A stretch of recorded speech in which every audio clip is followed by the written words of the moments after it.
foreigners to do business and then come back again, still wealthier. So that's Paris all the time. The country which we're gonna start to have, those new liberties. And for those wealthy inhabitants of the city, those people have time and money, we're gonna rebuild the city the way it is today.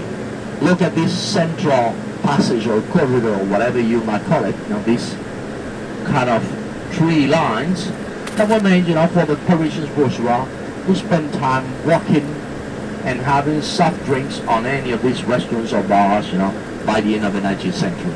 Remember that just before the French Revolution, France was like the king's farm.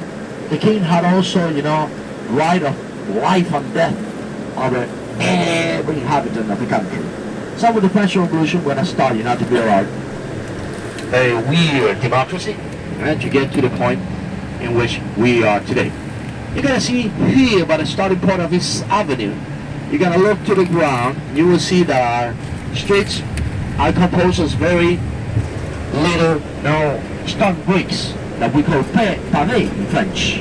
Therefore, we're going to take it, the word for that, pavement. It's going to be the first big city of the world to be completely paved. And we're going to do it just to avoid pandemic. Because Paris has been always, overcrowded. Today we are more than 3,300,000 inhabitants. It's a lot of people for a city that still is kind of small. So when these streets were on pure ground, in summer we could have very big clouds of dust, and in winter under the ground we got almost 8 million inhabitants. Where, you must say? In the catacombs.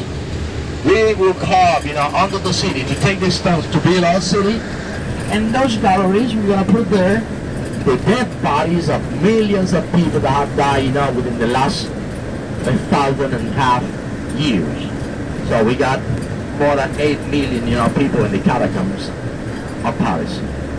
And right now, welcome to the most beautiful city of the world by the end of the 19th century.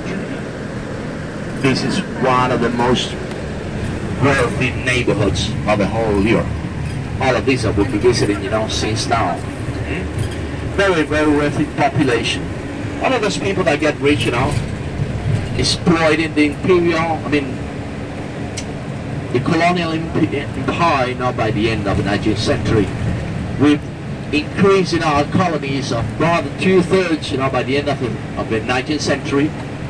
And we are having a lot of money in Paris. With the money will come, very exotic products. Remember this, the industrial era, communications are increasing, ships, communication wires, railway, all of that will make, from Paris one of the most beautiful cities in the world. And after that money, we not only are gonna have, like money, exotic products, spices, clothing, we're gonna have also every kind of criminal that was searching for fortune in the world will come to Paris, by the end of the 19th century. It was also the most developed, the most beautiful, the most elegant, the most comfortable, and also one of the most dangerous of the world.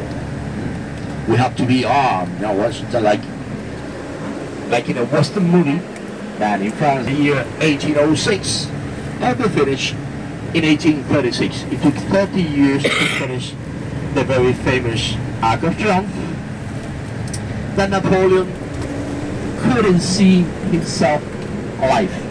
Napoleon dies in the island of St. Helena in 1821, and the arch will go on, will be inaugurated very, very discreetly the 14th of July of 1836. Been 15 years since the death of Napoleon, imprisoned by the English in the island of St. Helena. And he was already a very unpopular figure, because we all know that in those Napoleonic campaigns, the country lost more than 40% of the main population.